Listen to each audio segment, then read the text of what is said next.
समर्थकों को स्लॉक कर रहे हैं। देखिए अब जवाब सब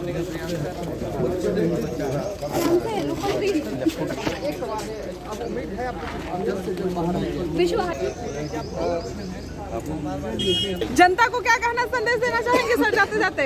अब सब सुखद होगा। चलिए यात्रा मंगलमय हो। बहुत बहुत धन्यवाद। नमस्कार, आप देख रहे हैं लाइव बिहार। मैं आपके साथ रूपम।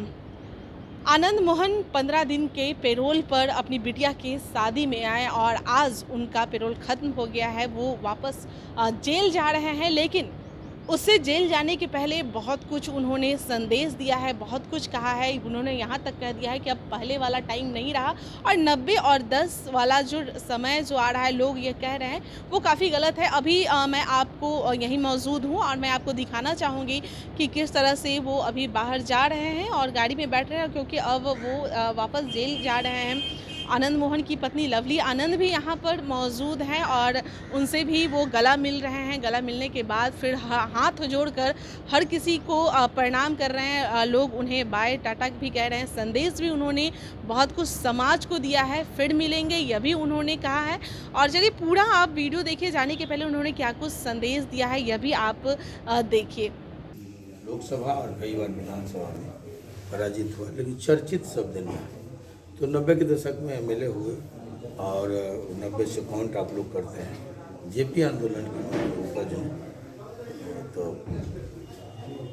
जो सीमांचल ही नहीं, जो हम लोग लड़ाई लड़ रहे थे वो पूरे बिहार की लड़ाई थी। और पूरे बिहार ही नहीं, देश में समाजवादी विचारधारा कैसे मजबूत हो, क्योंकि मैं मानता हूँ कि इसके क्षरण से, विखंडन से देश को बड़ी नुकसान हुआ।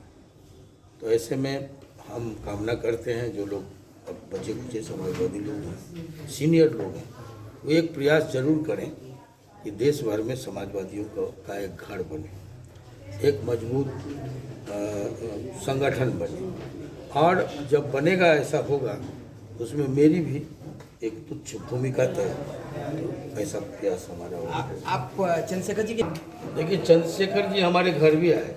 चंद्रशेखर जी के से हमारे व्यक्तिगत रिश्ते बहुत ही गहरे थे और उनको मैं आदर्श और अपना गुरु मानता था राजनीतिक। उनका स्नेह था कि मेरी शादी में वो मेरे घर बतौर प्रधानमंत्री घर। उसके पहले गांधी जी का भी मेरे घर आना जाना हुआ, विनोबा जी का भी मेरे घर आना जाना हुआ। कोसी की राजनीति में जब भी उधर गांधी जी को कोई ऐसा लगता था तो वो सीधे राम बहादुर बाबू को याद करते थे, या कोई प्रॉब्लम होता था उस इलाके में तो कहते थे राम बहादुर से मिलो। तो ये राजनीतिक ऊंचाई परिवार की कुर्बानी के कारण हासिल हुआ। और मैं सिर्फ चंद्रशेखर जी से नहीं, जेपी आंदोलन से हूँ। आचार्य नरेंद्र देव, डॉक्टर लोहिया, चंद्रशेखर, इन लोगों के विचारों से काफ़ी अभिभूत रहा हूँ स्टूडेंट लाइफ से, और उसी विचारधारा को चाहता हूँ कि आगे बढ़े। क्योंकि जो अब मामला ये नहीं है कि 70, 90, 10, 85, 15 अगड़ा पिछड़ा, हिंदू मुसलमान बहुत हो गया, थक गया देश। अब देश कैसे समुन्नत हो, लोकतंत्र कैसे मजबूत हो, जो संवैधानिक संस्थाएं हैं वो किसी सत्ता का गुलाम ना हो, संविधान कैसे अक्षुण्ण रहे, लोकतंत्र की गाड़ी कैसे आगे बढ़े, देश कैसे। तो आपने देखा कि किस तरह से आनंद मोहन के घर पे बिल्कुल ही एक मायूस एक क्षण, यह जो पल जो कहा जाता है एक पत्नी के लिए, ये जो बिछोड़ जो पल जो है ये पत्नी के लिए काफ़ी दुख भरा है। क्योंकि हर कोई ज़िंदगी तो अपना जी रहा है, लेकिन एक पत्नी जो कि लवली आनंद है, जब मैं पेरोल पर जब आनंद मोहन आए थे तो लवली आनंद से जब मैं बातें की थी तो उनका दर्द साफ छलक रहा था। हालांकि वो खुश थी, लेकिन फिर भी वो यही कही थी कि कभी खुशी और कभी गम जैसा लग रहा है, क्योंकि एक तरफ तो बिटिया की शादी है लेकिन दूसरी तरफ पति की विदाई भी है।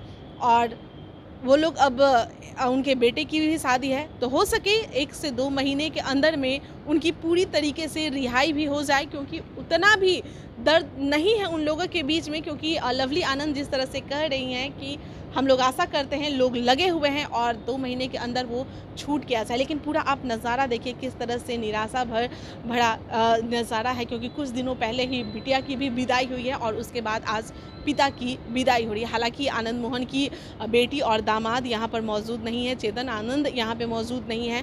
एक चीज़ और, जब लवली आनंद से हमने ये भी पूछा था ऑफ कैमरा कि आप क्या साथ में नहीं जाइएगा, तो उन्होंने जो उनकी आंखों में जो दर्द दिखा था उसे देखते हुए मैं बता दूं कि उन्होंने कहा था कि मैं लाने जाती हूँ, क्योंकि वह काफ़ी ही खुशी का पल होता है, लेकिन मैं उन्हें छोड़ने नहीं जानती हूँ, क्योंकि यह जो दर्द है वो मुझसे नहीं कहा जाता है।